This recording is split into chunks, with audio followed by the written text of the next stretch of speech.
Hello everyone, I am Anita and welcome to my channel. तो आज का हमारा टॉपिक है प्रेजेंट परफेक्ट टेंस।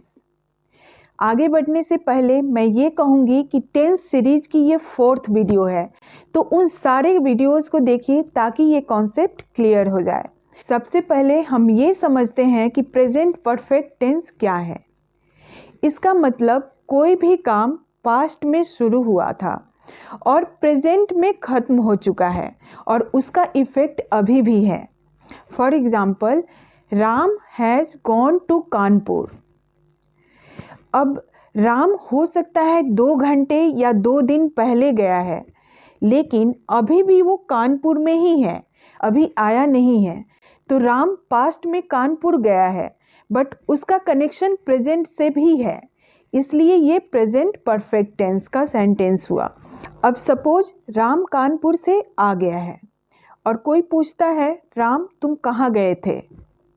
राम कहता है, मैं कानपुर गया था। तो यहाँ पे राम का कानपुर जाने और आने का काम पास्ट में ख़त्म हो चुका था, तो ये हो जाएगा पास्ट इंडेफिनिट टेंस। यानी कोई काम पास्ट में शुरू हुआ और पास्ट में ही ख़त्म हो चुका था, उसका प्रेजेंट से कोई कनेक्शन नहीं है।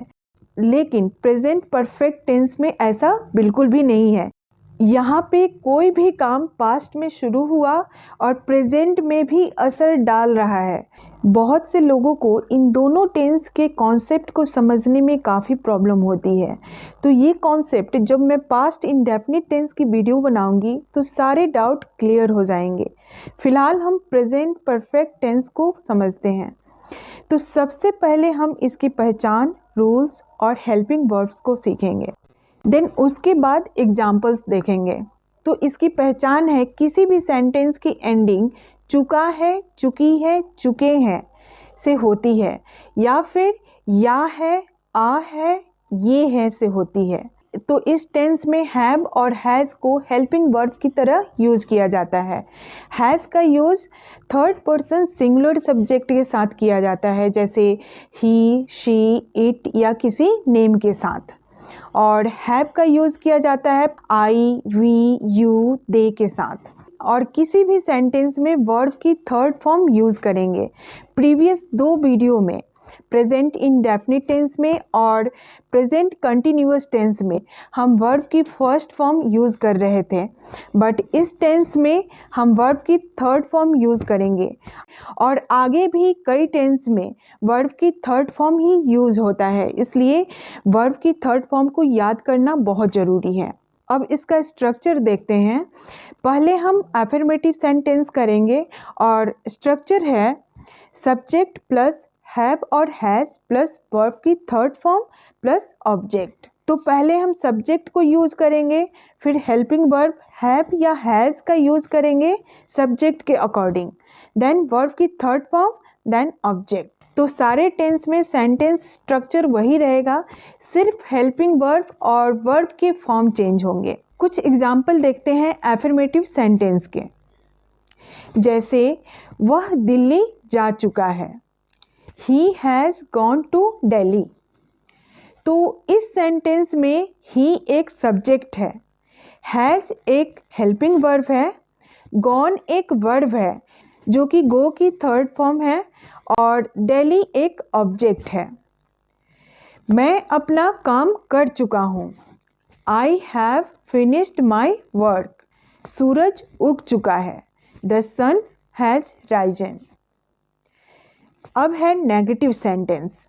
यहाँ स्ट्रक्चर वही रहेगा, सिर्फ हैव या हैज़ के बाद नॉट का यूज़ करेंगे। जैसे मैं अपना काम नहीं कर चुकी हूँ। अब इस सेंटेंस में नहीं कर चुकी हूँ बोलने के बजाय हम इस सेंस में कह सकते हैं, जैसे मैंने अपना काम नहीं किया है। क्योंकि मैं अपना काम नहीं कर चुकी हूँ सुनने में एप्रोप्रिएट नहीं लगता है, इसलिए हम इस सेंटेंस को इस तरह से लिखेंगे, मैंने अपना काम नहीं किया है, I have not finished my work. वह दिल्ली नहीं गया है, he has not gone to Delhi. वह बाहर नहीं गया है, he has not gone out. अब बात करते हैं इंटेरोगेटिव सेंटेंस की। स्ट्रक्चर है हैव और has plus subject plus verb की third form plus object plus question mark. जब भी हम इंटेरोगेटिव क्वेश्चंस करते हैं, हेल्पिंग वर्ब सब्जेक्ट से पहले, then subject, then rest of the sentence. जैसे क्या वह बाहर गया है, हैज़ ही गॉन आउट। इस सेंटेंस में हैज़ एक हेल्पिंग वर्ब है, ही एक सब्जेक्ट है, गॉन वर्ब की थर्ड फॉर्म है, उसके बाद आउट एक ऑब्जेक्ट है। तो जब भी हम इंटेरोगेटिव क्वेश्चंस करते हैं, हेल्पिंग वर्ब सब्जेक्ट से पहले यूज़ होता है। कुछ और एग्जाम्पल है, जैसे क्या तुमने अपना पाठ याद कर लिया है, have you learned your lesson. क्या सीता स्कूल गई है, has Sita gone to school. और अगर क्वेश्चन नेगेटिव है, जैसे क्या तुमने अपना पाठ याद नहीं किया है, have you not learned your lesson, तो सब्जेक्ट के जस्ट बाद नॉट का यूज़ करेंगे और ये सेंटेंस कहलाते हैं इंटेरोगेटिव नेगेटिव सेंटेंस। अब इंटेरोगेटिव सेंटेंस के अंतर्गत ही WH फैमिली के क्वेश्चंस भी आते हैं और मैंने प्रीवियस वीडियो में भी बताया था कि जब भी हम इंटेरोगेटिव सेंटेंस करते हैं तो वहाँ हम यस और नो में आंसर करते हैं, लेकिन जब हम WH टाइप्स वाले क्वेश्चंस करते हैं तो यहाँ हमें एक्सप्लेन करना पड़ता है।